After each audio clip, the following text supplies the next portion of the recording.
Now, speaking of this great nation, well, this great nation thought it was a great idea to vote Biden in office, and we have another gaffe here, and it's not on a teleprompter. It's not Joe Biden just speaking freely. You would imagine this thing would have been vetted and kind of skimmed through. And I'm not even so sure the guy made it himself. But hey, it just shows you inconsistencies. Gaffes just run a-wire through the freaking administration. So President Joe Biden continued to brag about gas prices falling by a small amount on Twitter Monday morning to mockery of users. Now remember, I was told by one of his advisors that he wasn't taking a victory lap on gas prices. And then literally like minutes later, he was posting about gas prices going down. He's still posting and talking about it. And now we got a gaffe here of him posting and talking about it.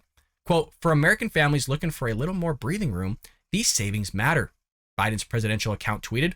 The tweet also included a graphic informing followers that at current prices, the average driver will spend $35 less per month for one person or $70 less per month for a family with 2 cars. Wow. They would have if gas prices stayed at their peak. Social media users once again attacked Biden for attempting to take credit for lower gas prices while many still face near record levels. So at one end, he doesn't want to take credit for gas prices increasing, but he wants to take credit for gas prices decreasing. Again, theme here, folks, the messaging. The messaging and hypocrisy is crazy. Washington Examiner and Daily Signal contributor Nicole Russell tweeted, but I thought you had nothing to do with gas prices. Yep, I agree, Nicole. I agree 100% with you. Louisiana Senator Bill Cassidy wrote, in other words, Americans are paying over $100 more a month per person to fill up their gas tanks than when Biden took office. Washington Examiner reporter Andrew Kerr noted, the figures in Biden's tweet this morning assume that the average person is consuming 50 gallons a month per vehicle. 2 cars equals 100 gallons of gas, $70 in savings a month for an average American family, according to Biden's mythology. Now, do gas prices compared to a year ago? Snake oil salesman, lone conservative founder Cassie Dillon tweeted. Biden previously suggested that rising gas prices and inflation rates were caused by a Putin price hike due to the war in Ukraine. Since prices have fallen after their peak in June, while the war rages on, the administration has now started to take credit for the average price for a gallon of gas falling below $5. However, most states continue to pay more than $4 a gallon for gas, with the average price as of Monday at $4.36. When Biden took office on January 2021, the average cost was $2.39 a gallon. So they're going down, and it makes you almost wonder if they were to go back up, if he would be taking credit for the increase again, or if it's just back to Putin. So I don't know. So if we were to do like linear logic here, if it was Putin's fault that gas prices were increasing, then it would be Putin's fault that gas prices were going down. But because they're going down, Joe Biden wants to take all the credit.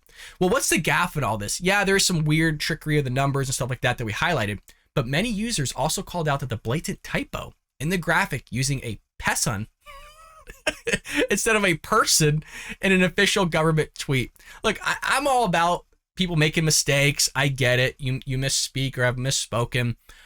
I do it all the time on the show when I'm recording it. You're trying to think about all sorts of things. You fumble through your words because you have so much in your mind. You try to slow down because you naturally just talk so fast. All sorts of things. But this is being vetted. Like, there's people that make this. There's interns. There's advisors. There's people that look at this before the president just sends it out. But he says, for one person, for one person. The sad thing is Joe Biden really does talk like that, right? So that's great. I hope paying too much for a pessin inflation is a ban on the nation's economy, Washington Times reporter Mike Glenn tweeted. Townhall.com editor Rebecca Downs wrote, who spell checked this? What is a pessin? How many people were involved in planning, designing, editing, and sending this poster? Minimum of 5, probably a lot more, yet it still went out with a glaring typo. Tells you a lot about how this White House is staffed up and ran, tweeted Hans, Mackel, co-host of Truth Over News, and forgive me if I'm mispronouncing his name. I love how I'm ripping Biden here for not knowing how to say things, and I'm coming on not knowing how to say things. Real Clear Investigation senior writer Mark Hemingway wrote, could be overthinking it because competence is not a Biden administration strong suit, but what are the chances a typo is intentional? A way of getting people to talk about the graphic, stray voltage and all that. So, I mean, there is some truth to that, right? Is that Biden gaffes get views. They get the recognition. Yes, they're making fun of them, but there is a sense of rationale behind, hey, let's put out a typo. People are going to talk about it. And now we're back in the news again regarding an agenda and a narrative that we're trying to push. Because look, people are still going to talk about the gas prices going down in conjunction with the aspect of you just made a gaffe and your White House looks like a bunch of knuckleheads. White House Press Secretary Karine Jean-Pierre made a similar claim about falling gas prices on Thursday with a video on the White House Twitter account. She likewise ignored the fact that gas prices are still $2 higher than they were when Biden took office. And there was a famous clip recently with Peter Doocy of Fox News highlighting the fact that, look, gas prices are still $2 higher than he took office.